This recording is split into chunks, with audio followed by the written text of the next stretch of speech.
वृक्ष फल देते हैं।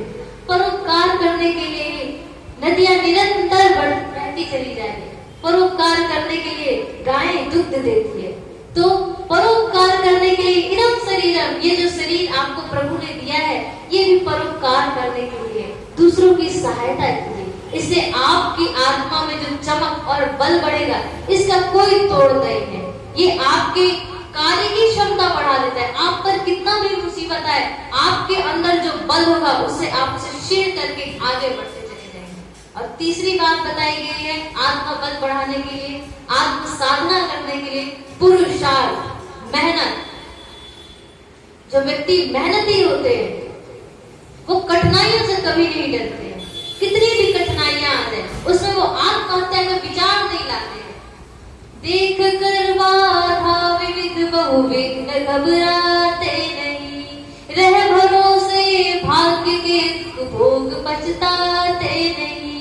काम कितना ही कठिन हो किंतु उकताते नहीं, भीड़ में चंचल बने जो वीर दिखलाते नहीं।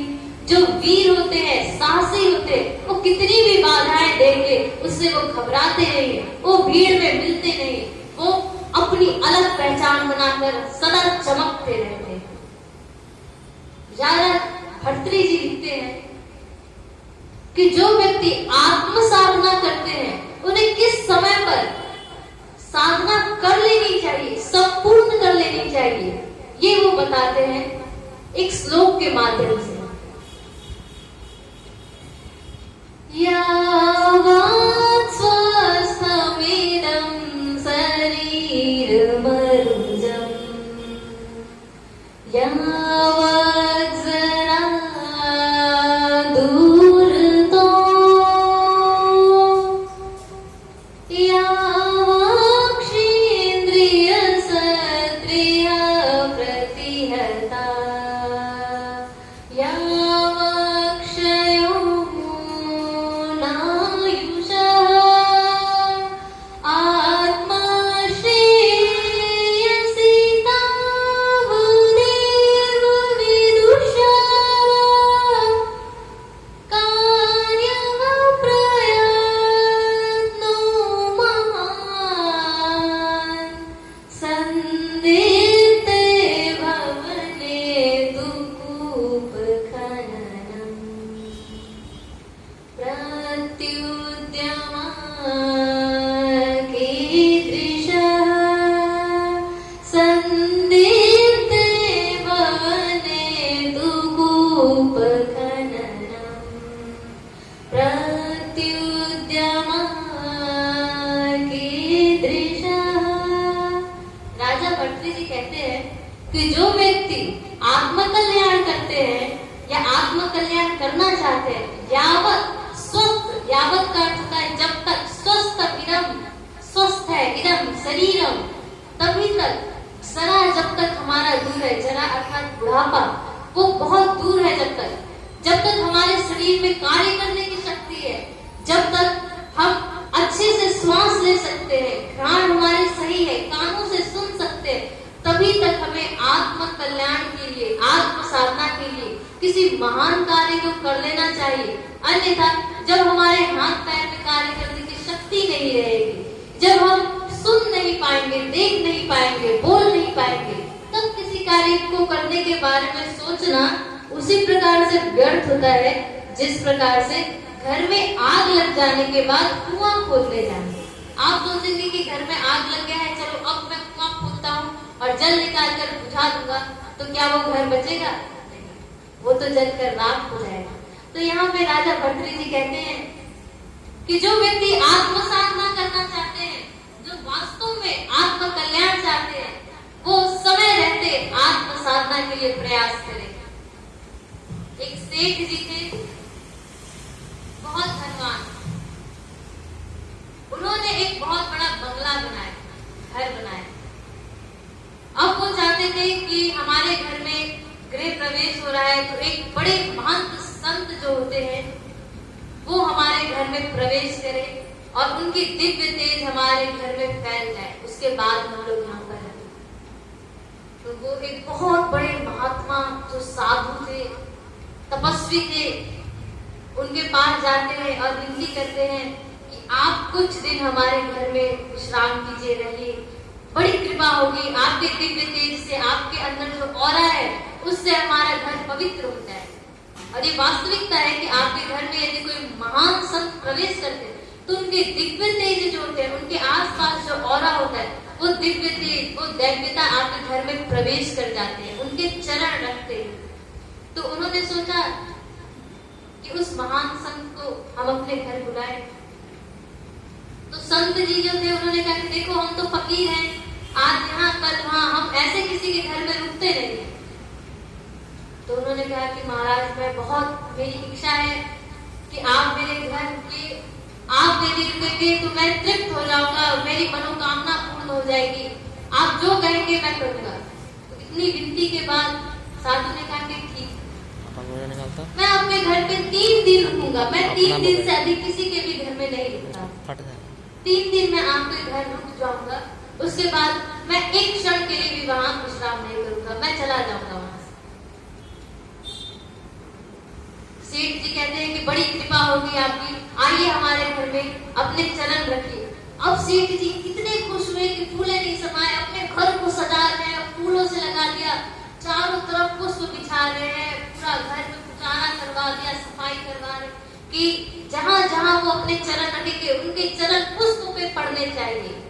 महात्मा जी हैं, उनके चरण पुष्प पे रखे गए, चारों तरफ फूल सजा दिया। उन्होंने देखा कि अरे ये जीना तो सजा दिया, इसे पूरे फूलों से सजा दो, चारों तरफ फूल सजाए जा रहे। उसे जिस सैया पे सुलाया जाएगा उस सैया को मखमल से बिछा दिया जाए, मखमल की चादर बिछाया जाए, तरह तरह की लाइटिंग की जा रही है। और महात्मा जी वहां रुके, एक दिन गुजर गया और वो घर को ही सजा रहे हैं कि महात्मा जी को बहुत सुंदर लगना चाहिए कि कितना दिव्य घर है। 2 दिन बीत गए, 3 दिन बीत गए और वो घर को ही सजाता रह गया। वो से पुष्प लगा रहे हैं कि हाँ वो जिस सैया पे सो रहे हैं वो फूलों से सजा होना चाहिए, हाँ भाई वो जहाँ चल रहे हैं फूल होने चाहिए, मखमल होना चाहिए। सजाते सजाते 3 दिन गुजर गए। अब महात्मा जी कहते हैं अच्छा अब मेरा समय हो गया, अब मैं यहाँ से चलता हूँ। सेठ जी घबरा गए, अरे हमने तो आपको भोजन ही नहीं कराया है, आइए बैठिए, अभी तो हम आपको अभी हम तो सत्कार का, हम तो बस ये देख रहे थे कि आपके बैठने का, रहने का व्यवस्था ठीक कर रहे थे। इतनी जल्दी 3 दिन कैसे बीत गए, हमें तो पता ही नहीं चला, अभी तो आप आए थे, बहुत विनती है आप 1 दिन और। महात्मा जी ने कहा अब मेरा समय हो चुका है, मैंने आपको वचन दिया था कि मैं आपके घर 3 दिन रुकूंगा, अब मैं एक क्षण भी यहाँ नहीं रुक सकता। बहुत बहुत धन्यवाद, आपने बहुत सेवा की हमारी, बहुत अच्छा भोजन खिलाया, अब मैं यहाँ से प्रस्थान करता हूँ। और वहां से महात्मा जी दुखित होकर 3 दिन से भूखे रहकर, किलस कर वहां से दुखी होकर निकलते हैं और वो अपने धाम को जाते हैं। यही कार्य हम सब करते हैं। आत्मा जो दिव्य अजर अमर है, वो जब इस शरीर में आते हैं तो हम बहुत अच्छा अच्छा भोजन करने लगते हैं, अपने शरीर को खिलाते हैं, सजाते हैं, बालों को सजा रहे हैं, शरीर पे खूब विलेपन कर रहे हैं, पुष्पों से सजा रहे हैं, कभी ये वस्त्र धारण कर रहे हैं, कभी तरह तरह के वस्त्र आभूषण पहन रहे हैं, बाहर भी सजाते रह गए। आत्मा अंदर भूखी तड़पती रहेगी कि कुछ भोजन पानी मिलेगा या फिर खाली पेट ही रखा जाए।